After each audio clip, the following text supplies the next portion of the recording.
Depuis la chute de l'Union soviétique, l'Ukraine connaît une grande instabilité politique et économique. Face à un chômage devenu chronique, de nombreux habitants des campagnes sont obligés de vivre modestement grâce à des petits boulots.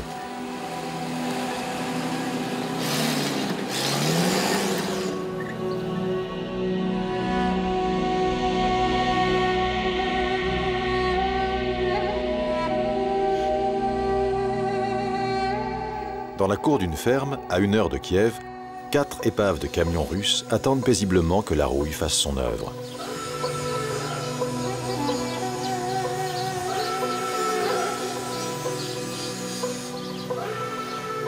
Mais au village, des apprentis mécanos sont bien décidés à réparer les vieux engins. Dans 3 jours, ils doivent être prêts à transporter un chargement de céréales vers un port de la mer Noire. Vova inspecte le camion qu'on lui a attribué. Et il sait déjà qu'il va devoir se retrousser les manches. Je comprends pas. Il y a quelque chose qui bloque ici. Ici c'est soudé et ici ça ne l'est pas, tu vois? Il va falloir le refaire ici.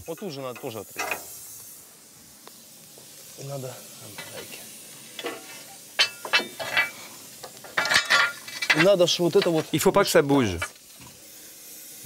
On va enlever ce morceau de métal pour que ce soit bien stable. Il faudra aussi le gratter.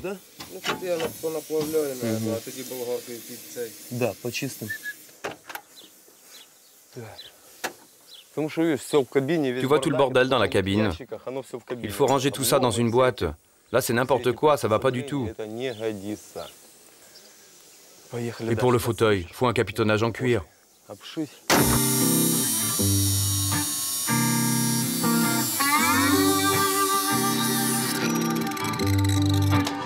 L'heureux propriétaire des camions, c'est Petro, un fort en gueule qui sait trouver les mots justes pour motiver son équipe de mécano-conducteurs.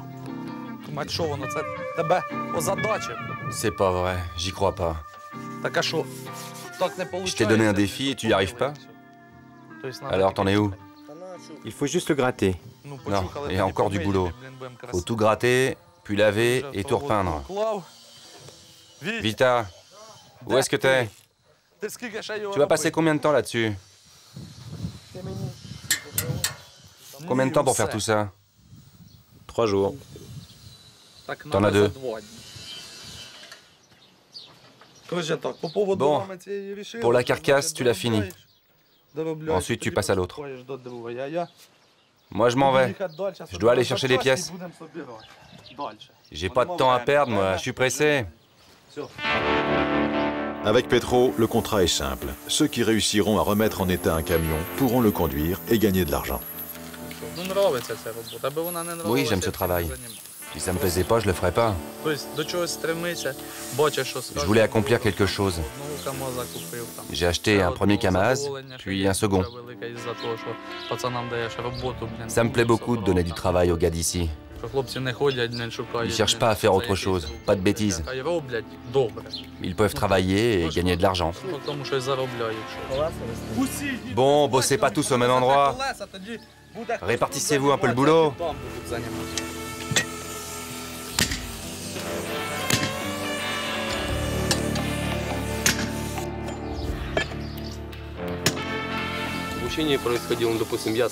J'ai toujours aimé faire de la mécanique. J'ai grandi dedans. Au fur et à mesure, j'ai appris la technique. En fin de compte, tous les camions sont construits de la même façon. La carrosserie, les roues, la boîte de vitesse, les pièces sont les mêmes. Il n'y a que la marque qui change.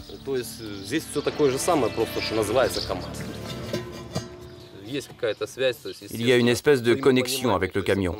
Il y a une compréhension. Je dois comprendre ce dont il a besoin, ce qui lui manque pour qu'il roule bien et éviter ainsi tous les problèmes. Il faut comprendre la machine pour bien l'entretenir. Il faut faire preuve d'un peu de compréhension et tout se passe bien.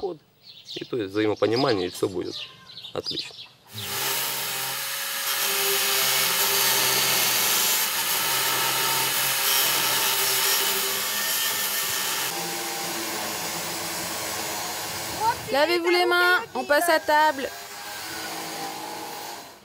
Bon, il est l'heure d'aller déjeuner maintenant. Vous continuez à travailler. Allez, à tout à l'heure. Bon appétit.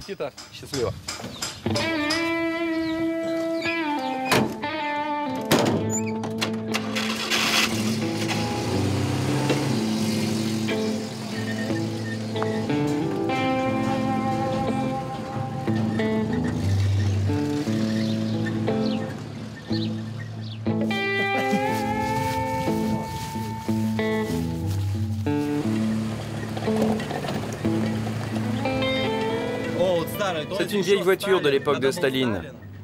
Staline avait dit « C'est une bonne voiture moscovite, mais je ne veux pas la voir à Moscou ». C'est une voiture très basique. Elle est idéale pour le village, pour les routes d'ici. Je sais qu'elle ne cassera jamais parce que dedans, il n'y a rien qui peut se casser.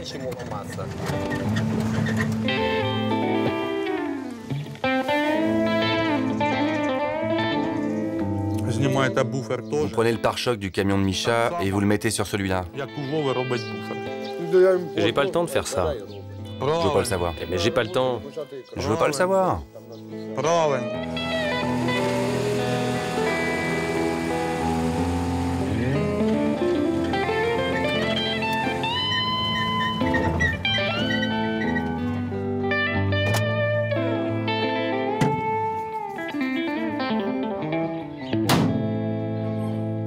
Vova est revenu au village après avoir tenté sa chance à Kiev.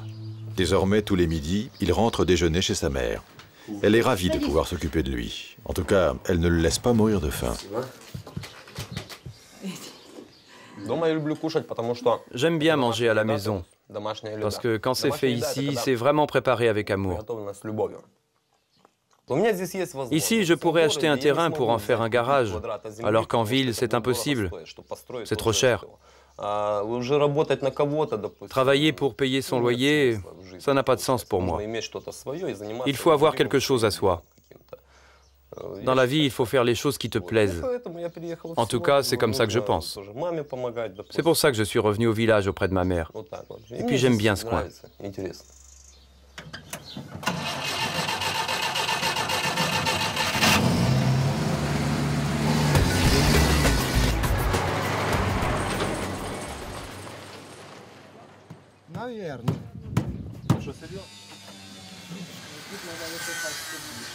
Ah, celui-là. Il est toujours à traîner quelque part. Où est-ce que t'es? Pourquoi t'es là-dessous? Qu'est-ce que tu fais là? Je suis en train de nettoyer. Viens ici, il y a quelque chose à souder. Il reste 3 minutes de boulot et c'est jamais fait.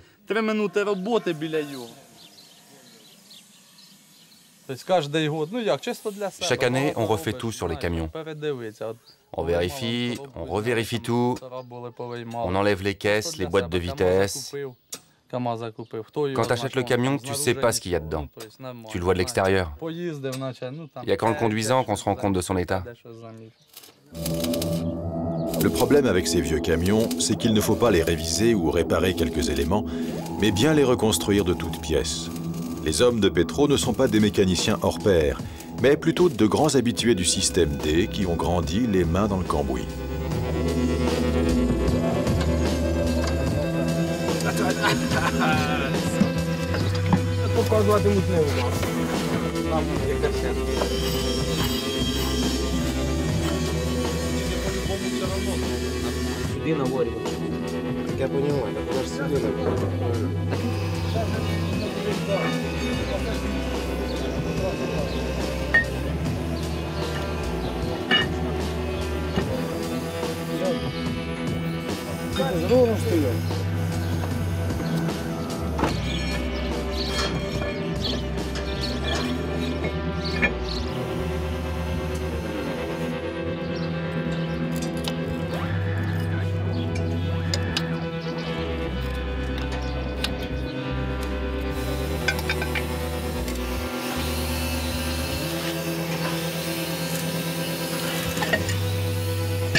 Pour réussir les réparations sur le camion et être prêt à temps pour prendre la route, Vova n'hésite pas à mettre toutes les chances de son côté.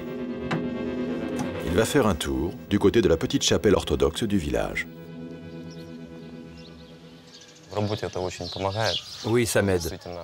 Je crois à une espèce de protection. La visite de ce monastère en particulier me fait du bien. Quand je viens ici, je sens une espèce de protection, une espèce de pouvoir qui me protège. Je suis persuadé que ça m'a parfois bien aidé. Je me sens mieux, surtout au travail. En tout cas, moi, c'est ce que je ressens.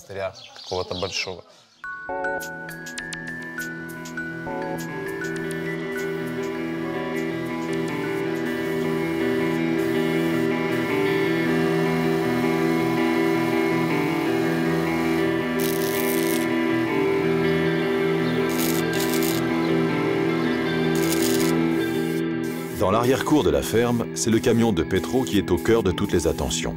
Et quand les hommes s'attaquent aux roues, c'est que le gros du travail mécanique est derrière eux.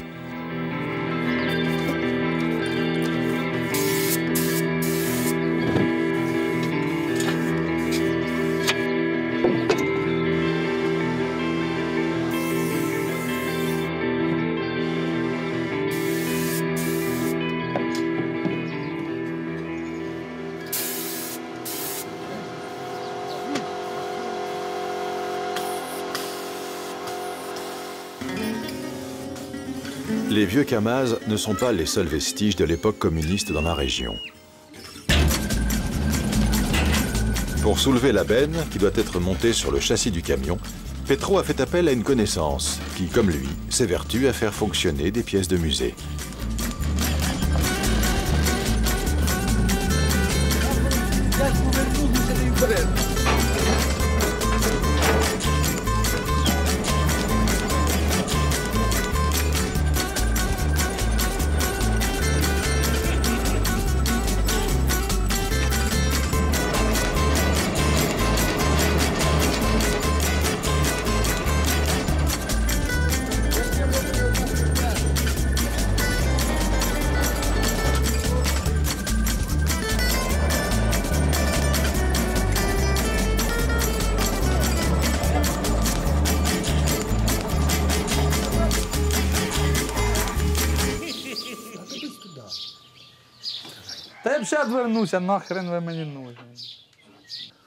Et c'est dans l'autre sens.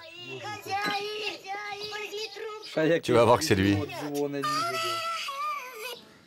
Allô? Allô? Oui?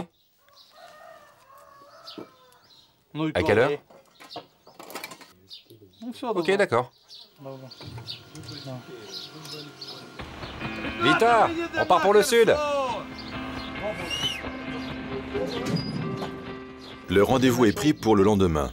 Et comme rien n'est tout à fait terminé, Petro s'énerve. Et quand Petro s'énerve, il y a autant de gros mots dans ses phrases qu'il y a de pièces détachées dans son jardin.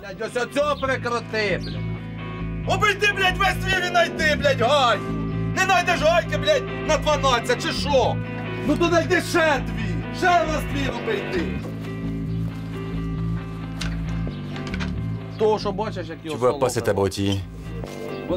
Ils savent pas ce qu'ils font. Faut que je garde un œil sur eux, sinon il se passe rien du tout.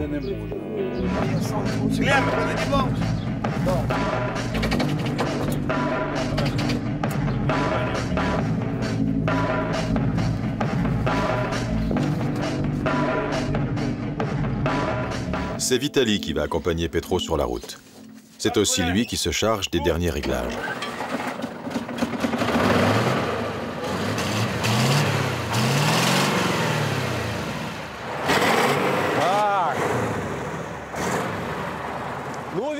Ça marche, Vitia. Maintenant, tu vas payer ta tournée. Vas-y, descends. Il faut fêter ça. C'est un super camion, c'est une bombe.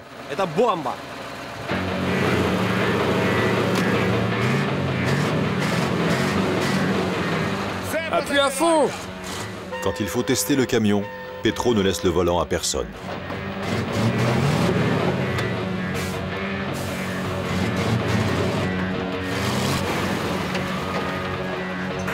C'est parfait, le moteur tourne nickel.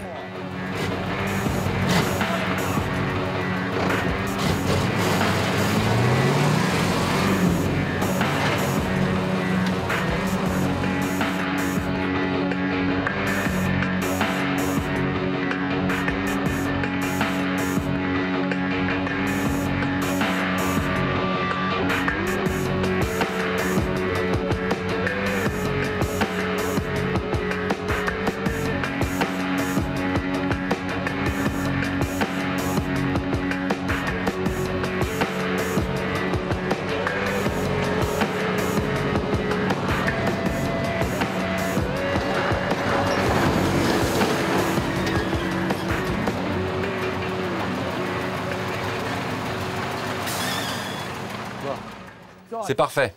C'est parfait. Il n'y a pas un bruit de vibration. Rien. C'est de la bombe. Bomba! Tandis que Petro savoure son plaisir, Vova, lui, se heurte à une difficulté de taille.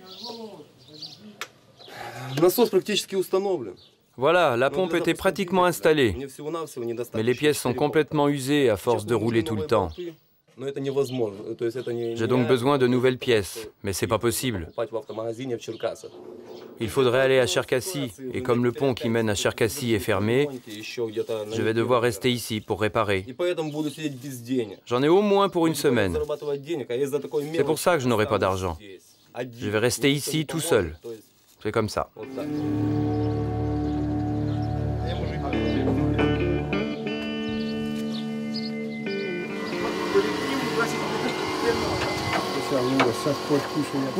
Il n'y en a pas deux comme lui. Il n'y a que moi qui pouvais trouver un gars comme Vita. On va partir dans le sud. Pas vrai, Vita? Opération Mykolaïev. Là-bas, on va bien manger, tu vas voir. C'est quoi ce bruit?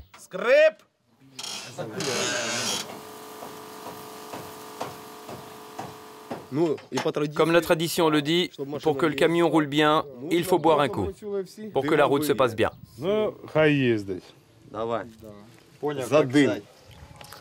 Стоп, Вова, стоп. Щоб дорожка поварить. Це ж не за цю машину, за оту. Так. Це само собою розуміється. Щасливої дороги, удачі. І ти теж їдеш. Vita, je te dis pas au revoir. On part ensemble. Papa, je peux venir avec toi? Non, Pourquoi? parce que c'est trop loin. Vita, tu me guides.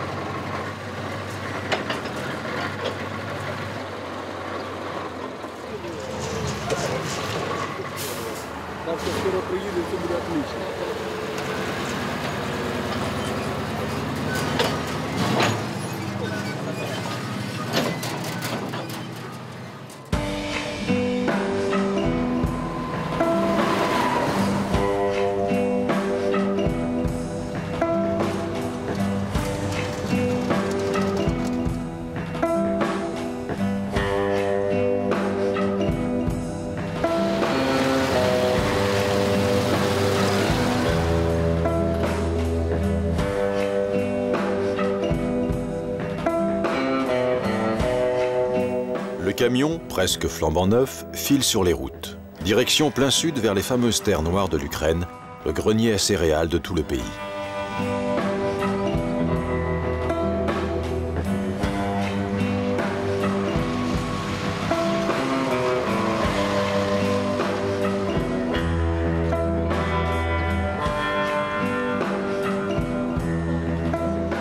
Le camion arrive sur le lieu de chargement. L'exploitation agricole est elle aussi un vestige de l'époque communiste. L'ancien kolkhoz a été transformé en entreprise privée, mais ni les infrastructures ni les méthodes n'ont vraiment été bouleversées.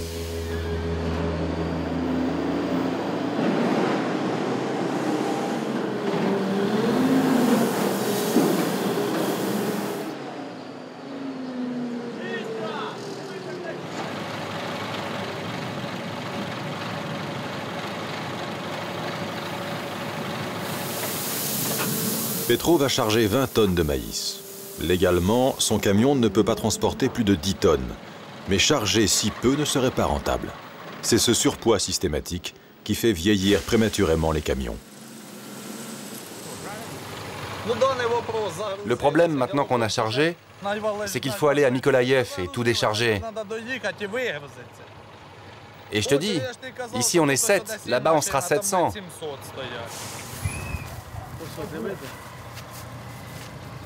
Vita, il y a un trou là.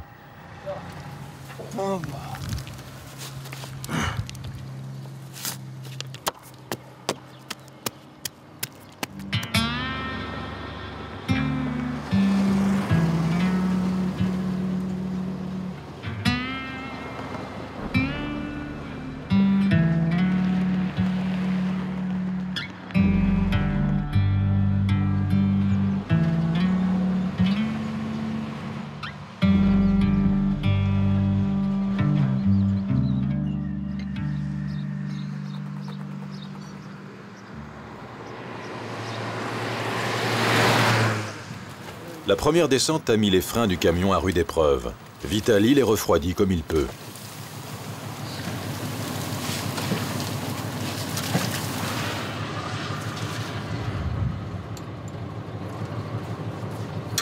Les hommes profitent aussi de l'arrêt pour changer un pneu crevé. Tous ces petits détails n'ont pas l'air de les affoler.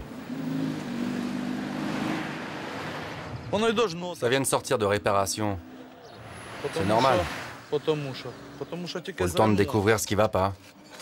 Et puis, petit à petit, on trouvera tout. C'est jamais parfait, mais bon.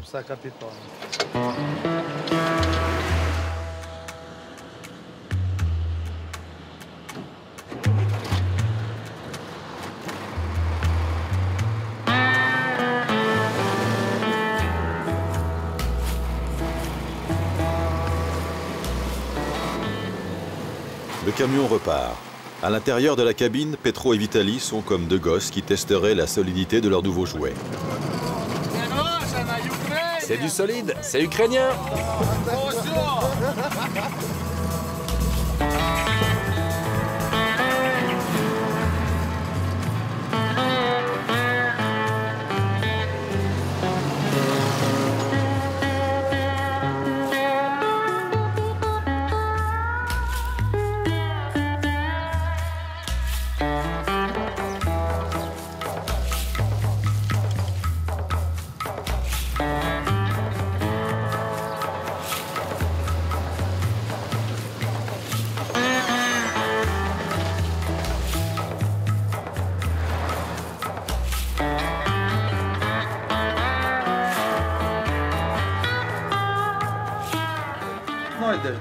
Il n'y a pas grand-chose au menu. Que de la purée.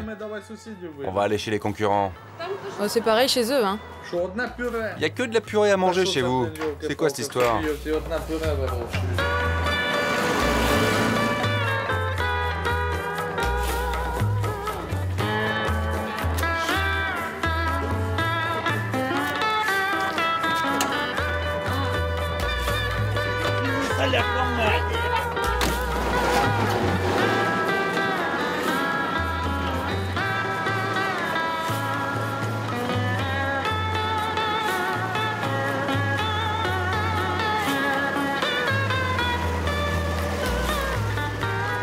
Malgré la surcharge, le camion tient le choc. Dans 2 ou 3 heures, Petro et Vitali devraient apercevoir les rives de la mer Noire.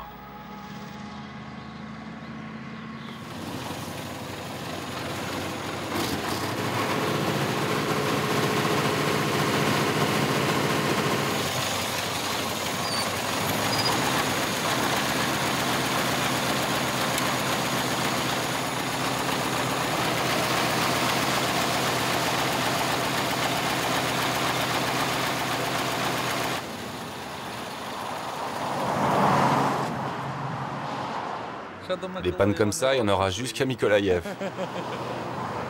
Là, j'en ai marre.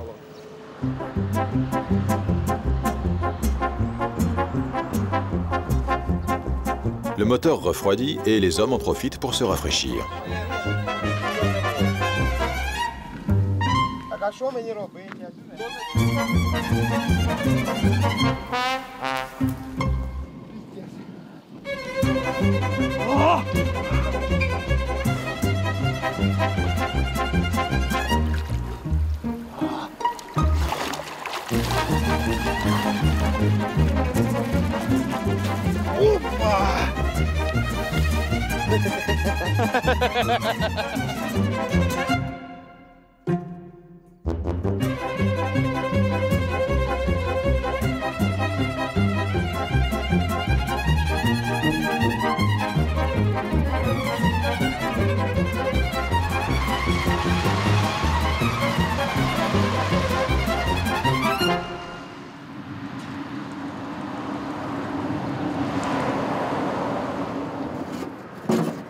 Cette fois, c'est une durite qui a explosé. À chaque nouvel arrêt, les ennuis mécaniques deviennent un peu plus sérieux. C'est un travail très risqué et difficile parce que tout se casse. Les camions sont vieux. On soude, on répare, on refait, on rassemble. Tu pars et tout commence à se casser. Les routes sont très mauvaises en plus.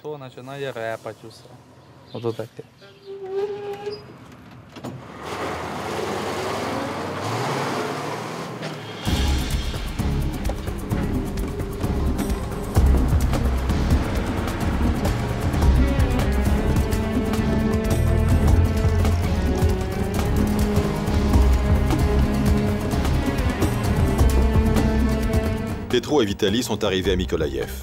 Ils ne prêtent que peu d'attention au charme de la jolie ville bâtie sur les rives de la mer Noire.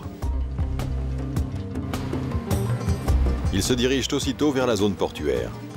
Le camion traverse le gigantesque terminal pour se présenter sur le quai de déchargement des céréales.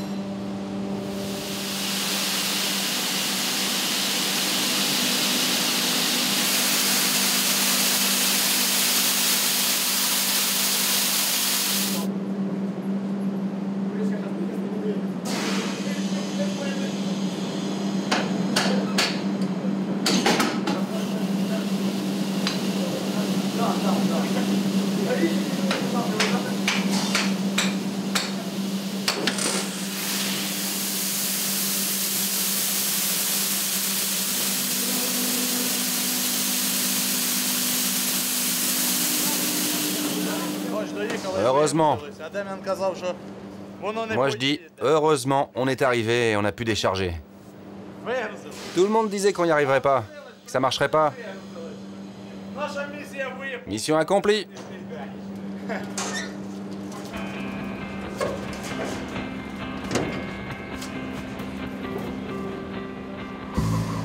Petro et Vitali ont gagné leur pari. Pourtant, tous leurs efforts ne leur ont rapporté que la modique somme de 40 €.